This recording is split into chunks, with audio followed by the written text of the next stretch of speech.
Hey, it's Joanne. How is your holiday going?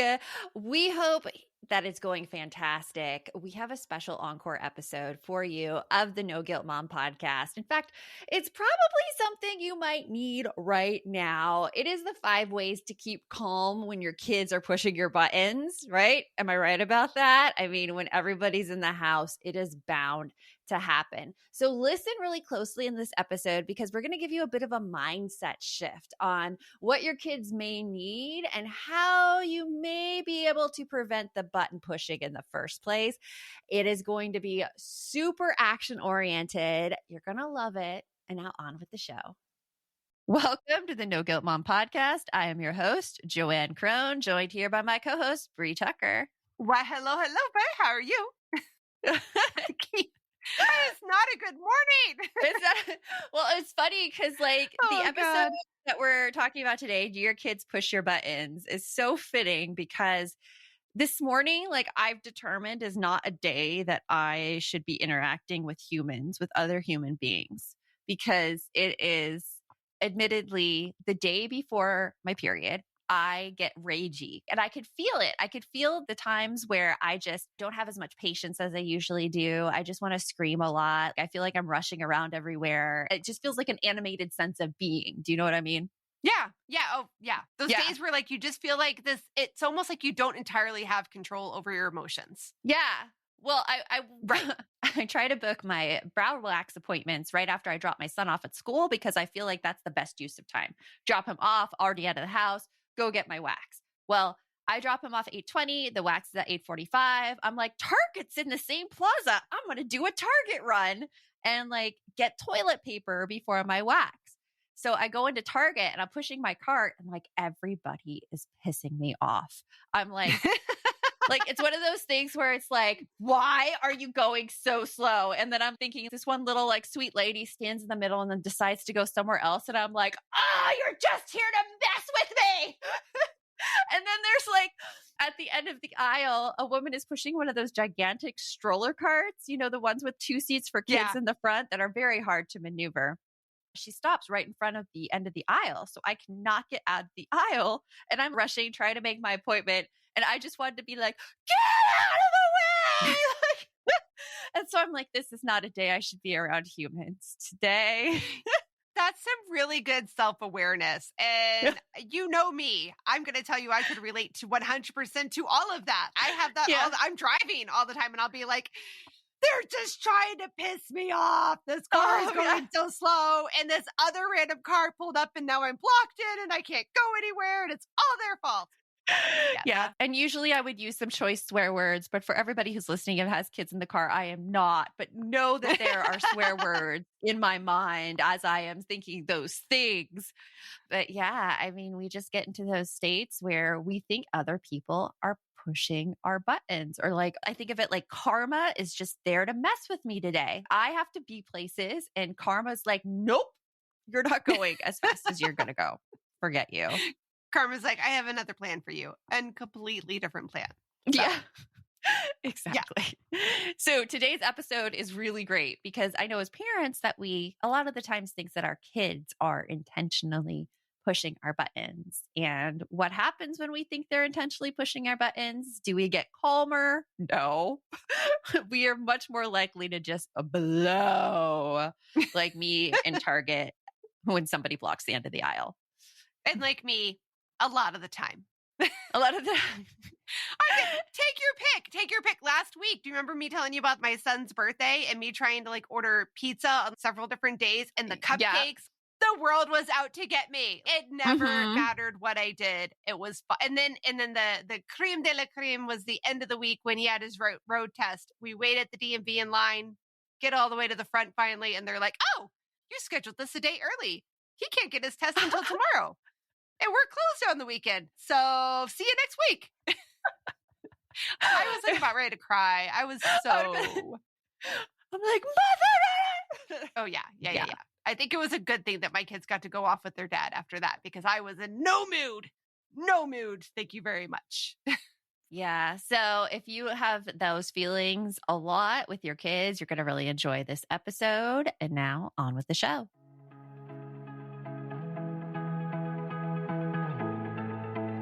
You want mom life to be easier.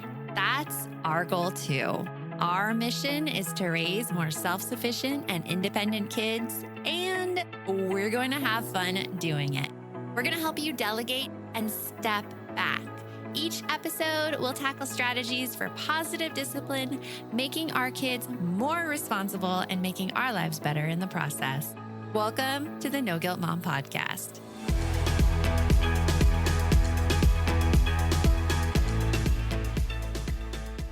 Okay. So this episode was inspired by one of our coaching calls, and we hear this a lot in our Balance membership about kids intentionally trying to push your buttons, and how do you deal with it, and what do you do? It can be rough. We were talking about that, actually trying to come back and forth, because I was like, all right, we need to have an example, personal example of when we have felt like this. And I was struggling coming up with one. I could think of times where it would be like that, where I felt like someone was trying to intentionally push my buttons, but I knew in the back of my head there was an ulterior motive. So they weren't trying to push my buttons. They were trying to do something else. But yeah. And you were saying too that you couldn't come up with that. I couldn't come up with it for when my kids were younger. My belief has always been that kids who are younger, they don't intentionally try to push our buttons. It's like an unmet need they have. However, thinking about my teenager now, oh yeah, there are times when I know she is intentionally trying to push my buttons because it is her personality. It's my husband's personality as well. And it's really funny when they both try to go at it at each other. I could give you a really, really great example. Yesterday was our anniversary. And we're going for massages and we're going for our dinner, and we scheduled it during the day because it was going to be a school day the next day. And so my daughter, who we woke up at, by the way, at 10:30, it was time to go about 11:30. So early. It was time to go at 11:30, and she's here being like, oh, no, I don't have any time to do my homework or get my laundry folded today. And my husband was dealing with her. Yeah, my husband was dealing with her, and he's like, okay. And he just turns and walks out. Well, at the end of our whole date, which was lovely, we were driving back, and he's like, now she has time to do her laundry. I'm going to remind her of that. And so he was like going in to get our daughter, intentionally knowing that this statement was going to drive her up the wall. And he's like, I'm looking forward to this. So it's like, both of their personalities, you know? Yeah. But teenagers are like that. Sometimes they like to get a rise out of you, for sure. As fun, as sport. It's sport. It's that whole, it comes back to that whole saying that there's no such thing as bad press. It's kind of like the same thing with attention. Bad attention is still attention. They don't care how they're getting it. It's still there. And it's interesting how this comes to play, because when you mentioned doing this episode, I immediately thought back to the days that I worked in early intervention. In that realm, we would go to people's homes and we would work with kids that are under the age of 3, helping parents with their development, helping their kiddos get caught up on any developmental delays that they had. And I cannot tell you how many times I would come into a home and the parents of a kiddo that's like between 1 and 3 is where it always happened. They were like, oh my gosh, my kid is completely trying to push my buttons. I told her not to touch the TV, and she waddled over there, looked right at me, and was like, I'm going to hit the button. And then would just like stare at me, waiting for a reaction. And I was like, okay, I don't quite think your child is the mastermind yet. They're not quite, mega mind with the whole like world domination. Oh, I'm going to take over the house by hitting the buttons. I wouldn't say that, but in my head, that's what I'm thinking. I'm like, they don't quite have that thought process yet. So I see this trait of thought a lot in parents when our kids are little, because they do that. They are looking right at us. We tell them not to do something. They go off and they do it right afterwards. But in those cases, it's normally about trying to figure out where the boundaries are. And I think that it's a lot of times you're going to see that it's either about like boundaries, or it's about the whole attention. Bad attention is still attention kind of thing. So it's with little ones, it's a tricky one. Because it's not like we can like interview them and be like, and tell me what your thought process was behind this pushing of the button 2-year-old. Like, right. You can't be like, Sam, that is not, because even if you were to say to them, I know what you're doing, the kid would laugh because they're like, yeah, I just trying to play a game. It's working. Right? Yeah. So but it's normal, because so many times we think that because we as adults have that ability to do things on purpose to push people's buttons, which we all totally do. But if you really think deep down, we're not typically doing it just to be annoying. We're doing it because we want somebody's attention or something along those lines. Stay with us. We'll be right back. This message is sponsored by Greenlight. It is so hard to raise kids who know how to manage money. Bree, right now, my kids are all about earning money for presents. My daughter wants to get presents for all of her friends, and my son is doing a Secret Santa with his friends. Oh, I hear you. And if you're looking to raise kids that are financially responsible, we have got a lifesaver recommendation for you that you need to check out. It is Greenlight. Greenlight is a debit card and money app made for families that gives kids and teens an easy and fun way to gain financial literacy, all while giving parents peace of mind. You can send instant money transfers, automate allowance, and even keep an eye on kids' spending with real-time notifications. Meanwhile, your kids can begin their journey towards financial autonomy by learning how to save, invest, and spend wisely. So sign up for Greenlight today and get your first month free when you go to greenlight.com/NGM. That's greenlight.com/NGM to try Greenlight for free. Greenlight.com/NGM. We're hitting that time of year where my brain gets so overloaded in December that I look for anything to make life easier. And I have to say, Bree, that Green Chef is one of those services. Yes, Green Chef is there to take away the dreaded, oh my goodness, what are we going to eat for dinner tonight? You can eat clean all holiday long with over 80 weekly meal options each week, featuring things like quick and easy, protein-packed, calorie-smart, or my personal favorite, the keto options. And you don't have to lose track of healthy eating habits during the holidays because every Green Chef customer gets a free session with one of their registered dietitians who can walk you through how to make clean eating work for you, which is very cool. And I have to say that I have been loving their recipes lately. They put things together I have never thought of. This week, we're trying the lemon basil caper pork with sauteed cauliflower, bell peppers, almonds, and feta cheese, my favorite. Their recipes make it so easy to support my wellness goals without skipping on flavor. For Green Chef's best deal of the year, get $250 off with code NGM250 at greenchef.com/NGM250. That's greenchef.com/NGM250. And don't forget to use that code NGM250 to get $250 off. Green Chef, the #1 meal kit for eating well. But is that true? I'm thinking because the person I do this to the most is usually my little sister. But it's not like I don't do anything malicious. I do stuff that I think is a little mischievous and funny and will just get her annoyed just a little bit. Because you're hoping to like, right? It's like a connection. Yeah, I guess it is connection. Yeah. It's to make her a laugh. Connection. Yeah. So like it's a connection, but maybe in a different way. So like I do that too. And I know that my daughter does it to me a lot. My son sometimes. The only problem is that my son has no poker face. So if he's doing something to like poke at me, he's sitting there smiling while he's doing it. And I'm like, I know what you're doing. And he'll be like, do you? Do you really? You know what I'm doing? Well, you have a huge smile. The first thing, though, that you have to realize when somebody else is doing something like this to you, especially your kids, is just to take note of those physical reactions. Yes. And to make sure that if you know your heart is racing, if you feel like the rage building up inside of you, like me in a Target aisle blocked by a 2-person stroller, that is a cue that, hey, this is triggering me in some way. And if I'm not intentional in this moment, when I get those feelings, it tells me, okay, I need to stop here, or something needs to change here, or I just need to get out of here as fast as I can because I'm going to blow. I think that that's perfect. And that's exactly what I was thinking too with that whole, okay, so like the first thing you need to do to get out of the loop is notice your physical reactions. I was immediately thinking about your Target story right there because it was so perfect. You were like, you could feel yourself getting upset. And I think that's the biggest thing when it comes to realizing what's going on with us emotionally. That's the #1 thing, right? In all situations, just be aware of you.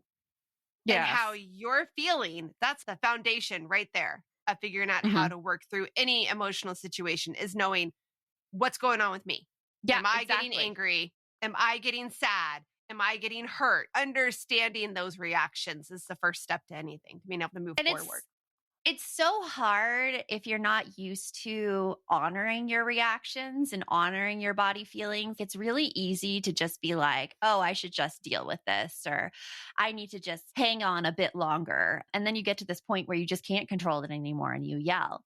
So Yeah. if you are one of those people who feels like you have no control over the yelling or over the explosions, a really, really helpful thing to do is to start journaling when you have those explosions. It was really helpful for me because I had a tendency to not acknowledge my own feelings and my emotions enough, thinking like I just needed to be tough. I just needed to have it together. And then everything would just fall apart because I was overloaded and couldn't do anymore. But when I thought back, and when I had those extreme, either crying and breaking down because of something that happened with my kids, or all of a sudden I was telling myself I was a bad mom or I didn't have things right, I did this thing it was called circle. I forget what it was, but it was like circle journaling, where you Hmm. go back and you're like, okay, well, when did I notice the change? And then you're acknowledging like what your thoughts were, which led to which feelings, which led to which actions. And the more you do this after the fact, the easier it is to become aware of it when you're in the situation. I could see that for sure because again, you're practicing it. You're Mhm. practicing that self-reflection. And anytime you practice any skill, you're going to become better at it. It's going to become more of second nature. So yeah, Yeah. that would be excellent. And it's That would something our also be Balance VIP members do in our balance journal. Like they are constantly practicing this self reflection with their daily page and their like 4 boxes so that you become more aware of your emotions when you reflect on them, but you're never expected to control them right away in the moment. That's not how you get there. yeah. Yeah. And everybody has a different emotional bag that they can fit things in. Some people can Yes. handle things for longer periods than others. I like to say that my emotional baggage is about the size of a coin purse. I can handle this much frustration, a tiny bit of frustration before I'm like, I can't handle it anymore. Oh my gosh, Am I I saw the best thing about this what? too. And it was a cool metaphor. And I forget, it was something on Instagram, but she had this hose and this fishbowl. And she's like, here's the stress was the hose. And the fishbowl was Okay. like, here's what you can handle. And so she started filling the fishbowl with like tons of stress. And it was getting to the top and it was almost overflowing when your stress gets out of control. But the key point isn't to reduce the stress because that stress is going to keep flowing. And in fact, sometimes it Yeah. may flow bigger than normal. She then took out a drill and then she's like, but you can release the stress by connections with friends. And she drilled a hole and then the water was coming out that hole. Adequate sleep, drill the wall, water coming up that Oh, hole. Exercise, drilled the hole, water coming up that hole. So after she drilled all these holes with all these self-care things, like you could see how same amount of stress was pouring in, but the water wasn't going to the top anymore because it had all these release points. And so that what you said just made me think oh, about that. I'm like, oh yeah, that's really cool. I like that. Yeah, because I'm a visual person. You know that. I need to Hmm. see something a certain way that helps. So, yeah, number one, first thing you need to do is realize those physical reactions. And you went into another point that will come by a little bit later down on the list, but notice your physical reactions and don't beat yourself up about them because everybody Hmm. has them. And if Yes. you have a little kid, I'm going to encourage you, well, actually any age, but especially when they're little. Because like when they're under the age of 5, we teach our kids a lot about emotions, right? We talk about happy, mad, sad, and we Hmm. help our kids kind of recognize those different emotions. One thing that we kind of gloss over a lot in society is that we don't tell our kids about the physical reactions that come along with that, right? Like the feeling of how it feels when you're angry. We might be like, oh, when someone's going like this, or they're angry or they're Oh, the mad. But we facial. don't like Yeah. talk right, but we don't talk about the fact that like also when we're angry, sometimes it feels like our face is getting hot and it feels like we have all this energy that just has to come out. So when we don't give them physical cues, it can be harder Hmm. for them to understand that there are physical reactions that go along with those emotions. Hmm. Or That's my even like little cause a soapbox for my headache or early throat intervention. tightening up Yeah, or like or stomach stomach aches. tightening, stomach aches. Yep. Yeah. Yeah, stomach Those aches can when all you're be. upset or stressed, all those things. If we don't tell our kids about that when they're younger, then they're not going to be able to put that there are physical reactions that come along with emotional reactions and that they work together. They're not going to get Mhm. that. So that's my No. soapbox for 2 minutes about the early childhood side of it. So after you notice your physical reaction, what's the next thing you can do? You're going to pause and you're going to give yourself a chance to disconnect emotionally. I have another example of this weekend. Okay. It was another time I was mad. I was very mad this weekend. Being late is one of my triggers. It is so one of my triggers. If I feel like I am late for an event that is going to close without me, like not like a party at a friend's house or anything like that, because those are things like people show up late to all the time. But like this particular instance, we booked an escape room. And escape rooms, you have to be there at the time, else they take your time away or they don't let you do it. It's written in there. Yeah. It's written in there. And so my husband kind of put off grocery shopping all day. And then he decided to go off grocery shopping. And then when he got home from grocery shopping, it was 10 minutes until our escape room time.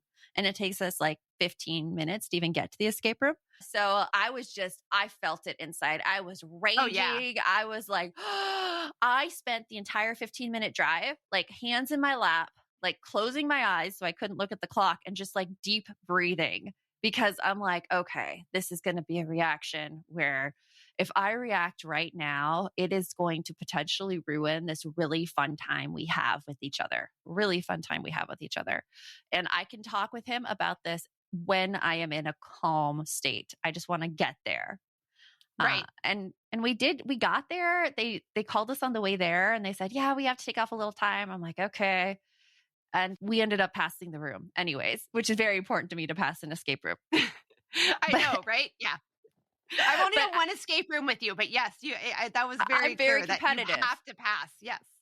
And you only get clues, Bree, when you can't think of them after a while. You don't get them right away. That is not. Oh my Bree, God, that was so funny. I don't know where to go. Clue. I know. I'm like, listen, we got clues. Let's just use them. Let's just go for them and just say, yeah. Well, hey, we know that's my personality. Also, my personality is hoping we get there on time. But at the end, why Bree is never in charge of transportation. Go on. At the end, I was pretty calm starting the room, and we were good going through the room, and I calmed down, and we took the picture at the end, and my husband picks up the just-in-time sign. He's like, well, this is right for many reasons, isn't it? Admitting that he was late. Well, and that's important too, right there. It's important when you can have that self-reflection. I don't know how to say that. Like being aware of where your role is. Self-aware. Yeah. Knowing your role, your contribution to the situation as it is. But just that pausing and giving myself a chance to disconnect emotionally helps deal with the situation. And it helps me deal with the situation and think through I waited until I was in a logical place to deal with what was going on. Stay with us. We'll be right back. My son is playing a game right now on his computer where he's a thief and the cops are after him. So I'm so excited about this new app, Give As We Grow, where instead of being the quote unquote bad guys, kids are practicing giving back. That is so cool, Joanne. I really wish that there was something like this when my kids were younger that got them excited about giving back to others and helped them build a better understanding of what it really means to volunteer. Give As We Grow is the first of its kind free educational mobile app for children ages 8 to 11 that teaches kids via fun, service-focused minigame quests to tap into their unique talents and interests to help others. And did you know that studies show that there is a biological connection between generosity and happiness, and that volunteering improves people's physical and mental health? I mean, kids who volunteer typically do better in school and are less likely to engage in risky behaviors. And that is something that I think we all want for our kids. Ready to spark a new movement in generosity? Find and download Give As We Grow for free in the App Store for Android and iOS. And for resources for the whole family, visit giveaswegrow.org. But then the third point, Bree, is for you to be able to identify your trigger. So your trigger. And that's a big one for me in my household, because you've heard me say this. Anyone who listens to the podcast has heard me say before that my daughter is a mini version of me. And when she was younger, I would constantly say to her, listen, there's only room for one of us here, and I came first. Because like she'll do a lot of my behaviors that I myself know is triggering. I know when I do the behaviors that I'm like pissing people off, I'm triggering them, and I'm trying not to. I'm trying to keep it in check and be a normal, hospitable human being and not let my emotions just blow out of me like a volcano. But it's about taking, again, it builds on top of the pausing and giving yourself a chance to disconnect emotionally. Identifying your trigger is like, okay, what about this is pissing me off in the moment? What about this is making me mad? And sometimes with me and my daughter, it's the fact that she won't engage. That pushes my buttons. When I ask somebody a question and they ignore me, like give me the cold shoulder, that is a button pusher. Mm-hmm. And I don't know if it's because like I talk so much or what it is, but I mean, I do know that I've had people in my life that's how they dealt with when they were angry with me. They would just cut me out. And to me, that was like, whoa, that's not Well, cool. you bring up a very interesting point because part of identifying your triggers, I was reading this book, actually, we're going to interview this person, Dr. Dana Dorfman, which she wrote a great book called When Worry Works. And she suggests you identify your triggers. And one of the things she suggests is to ask yourself the question, when in your past have you felt this way before? And you say people have intentionally cut you out when they're not responding, which really makes sense to why when your daughter doesn't respond to you, you feel emotionally reactive because it probably triggers that. It does. And now that you mentioned that, we'll just take a moment and sit on the Freudian couch here for Brie. That person who would do that to me, that past relationship, that person would do it intentionally because they knew that connection was important to me. And so it was easy to let me know they were mad at me by taking away any emotional support I could have. And so they were doing that intentionally. So then when my daughter does it, which she's 14, 9 times out of 10 when she's doing it, it's because she doesn't want to talk.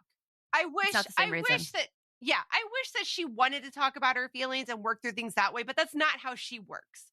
She's the whole leave me alone, let me process for a bit, and then I can maybe come back and talk about it.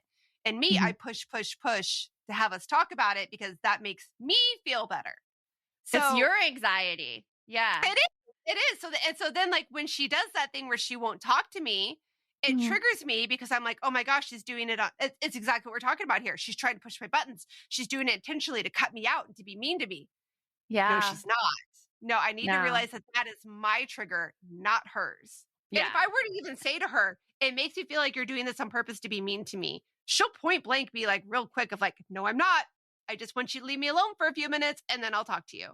Yeah. So, well, it's like with the late thing. I was thinking like, oh my gosh, you're not on time. Why aren't you more considerate of my feelings by like being on time? And these are the thoughts going through my head. And I know it's not true. And I go back to, okay, when did I feel this way? And so I just thought of another one actually right now when I felt that way about time. My dad was always very inconsistent about the time he picked me up from school. Now, I was an after school program, so I was always very well taken care of. I just didn't know when he was coming. You know, sometimes it would be by 5, which is like chapel time. I went to an Episcopalian school. So I'd have to go to chapel with all the nuns. And then we would go back to their house after that and they'd all be sitting dinner and I'd still be there.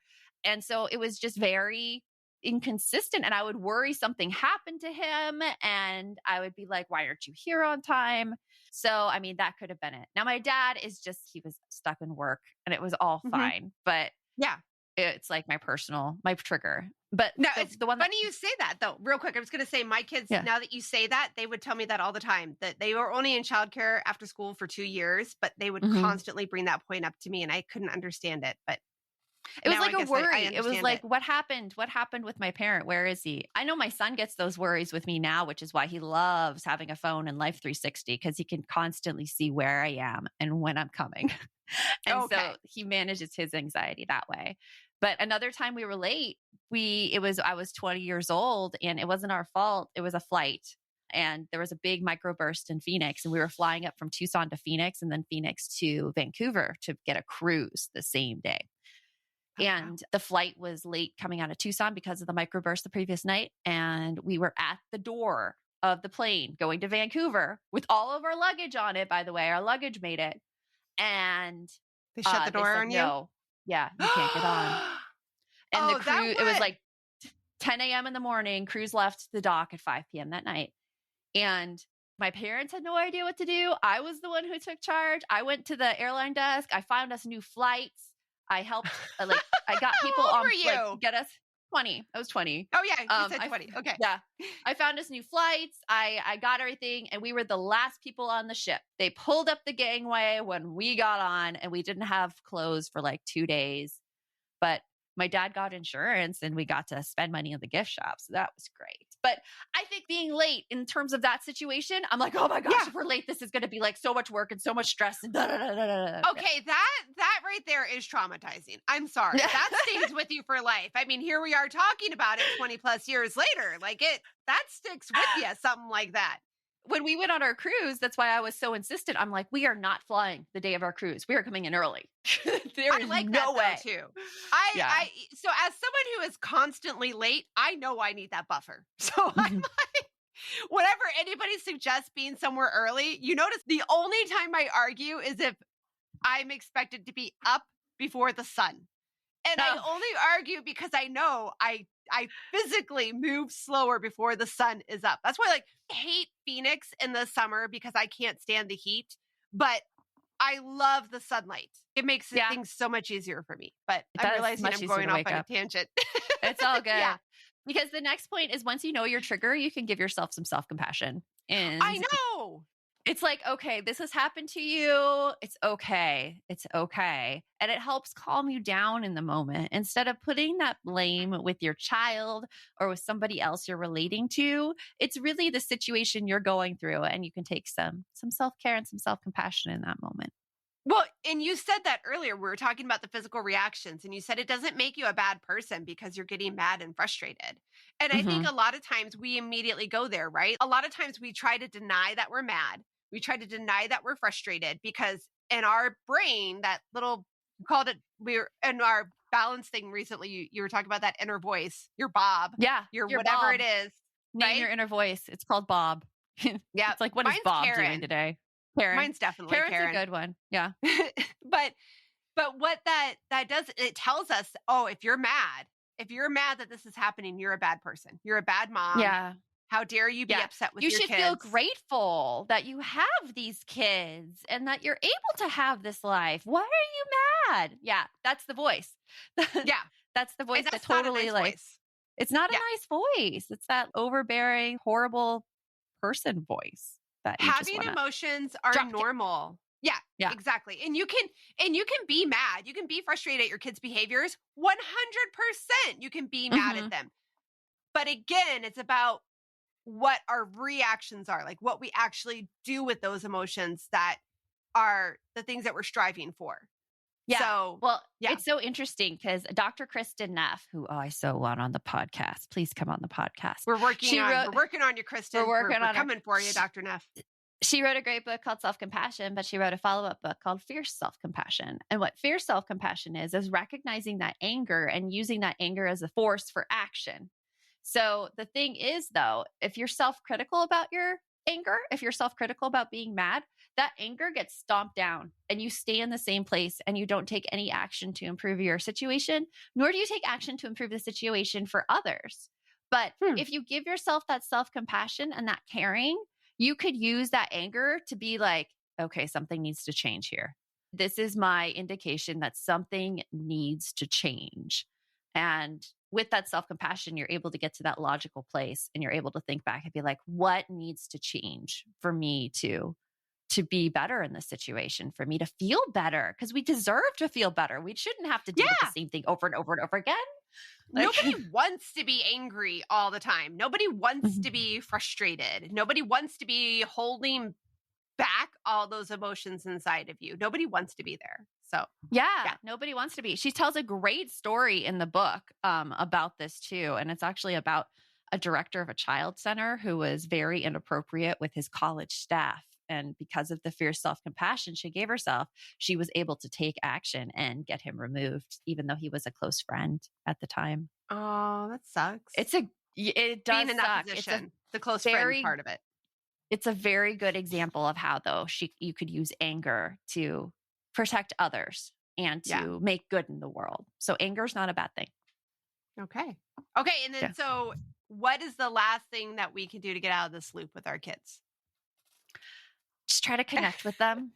I mean, and it's impossible to connect with them when you're in this bad wanting to yell and scream at people. I always tell this to my kids because my son in particular is very aware of when I'm upset about something. Very, very aware. When I was upset about being late, he's like, "Mom, are you okay?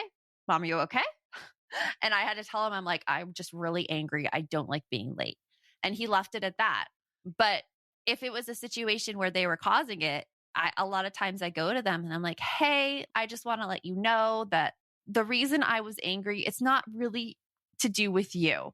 It's not your fault. I am angry because I have these other things going on, these other Mm-hmm. emotions. Because as we talked about, we all have triggers. It's really not Yeah. the action our kids do, it's our thinking that makes us mad." Right. Right. Right. Most of the time it's not. It's if you think about it, and like there's a good question to like ask yourself. Again, everything we talked about, going through it in that order is Mhm. what helps. First, notice your physical reactions, then pause and give yourself that distance. Then identify what the trigger was that made you feel that emotion.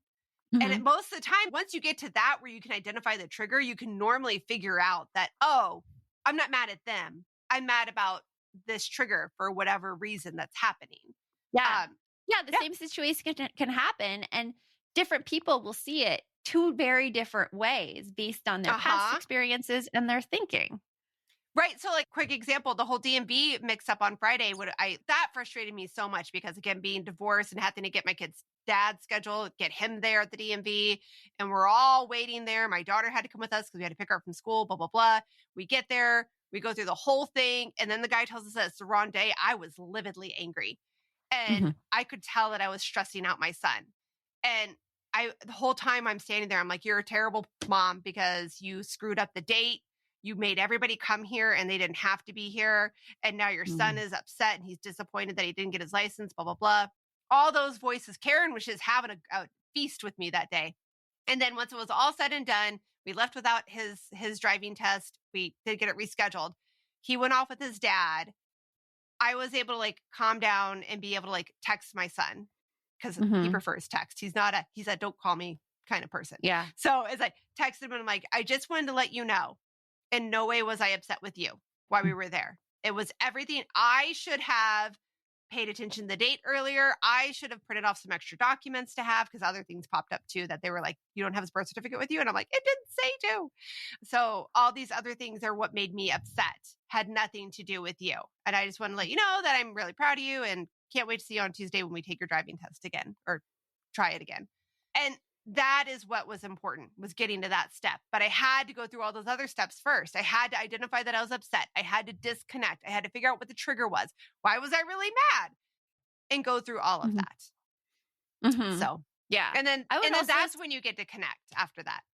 You do get to connect. You do get to connect. I feel like when you tell me these stories that you have an underlying story theme of a lot of self-blame about things you should have done that you had control over, which I all feel honestly though, that DMV screws with you on a daily like government agencies, like I could say this, the city, when we had to go get passports the first time, when you get a passport, they send in a copy of the birth certificate, but they expect you to bring the copy of the birth certificate, else they'll be like, "Well, we could make a copy. Maybe we can make a copy." No, you're going to have to go away and bring back a copy of the birth certificate. They don't tell you this anywhere on the site. yeah. And so, like, in those situations, it's beyond your locus of control. And like, you had no bearing. Like, no one told you to bring his freaking birth certificate. That was on the DMV. Right. But also, like you said, the burden of the blame. I'm like, well, I'm the one who set it all up. I should have known everything. I should have No, had everything under control. That was Karen. Karen that is is not nice. Karen. I know, Karen but I is feel like mean. you need someone from an outside source to be like, "No, like, Karen, you're wrong, Karen. That is not Bree's fault, Karen." Like, That was a positive. Luckily, I'm able to have this conversation a lot of times with Miguel, and he'll yeah, be like, "Honey, that was out of your control." And then I'll be yeah, like, "So I texted Robert." He's like, "That was a good thing. I bet he enjoyed hearing that." And I'm like, "Thank you. I yeah. needed to hear that." So Miguel's yeah, good like peeps. he's good peeps. So we want to a lot of times connect with our kids right out the bat, but we can't until we've gone through those other steps. Yeah. And connection is normally what they were looking for. That any attention is good is attention. They were normally looking for that probably to begin with. If it was a situation where where their actions were actually trying to get a reaction out of us. It's just not normally pushing buttons. It's normally. And not even any like intentional connection, but maybe they're feeling unsettled inside and they just don't know how to react in the situation. Exactly. But connection How many times helps them feel less unsettled. It does. It does. Yeah. So hopefully this episode has helped you the next time that you're in a situation with your kiddo and it feels so strongly like they are doing it on purpose, whatever it is they're doing, walking slowly to the car when you're already late, taking extra time, whatever, not talking, not answering you when you ask them a question, and it feels like they're doing it just to be mean to you. Chances are extremely unlikely that they're doing it just to be mean to you. Mm-hmm. Chances are they have really big emotions themselves and they're trying to deal with it as well. Yeah. Or we're 100% reading into it. Mm-hmm. That too. That too. Yeah. So remember, the best mom is a happy mom. Take care of you. We'll talk to you later. Thanks for stopping by.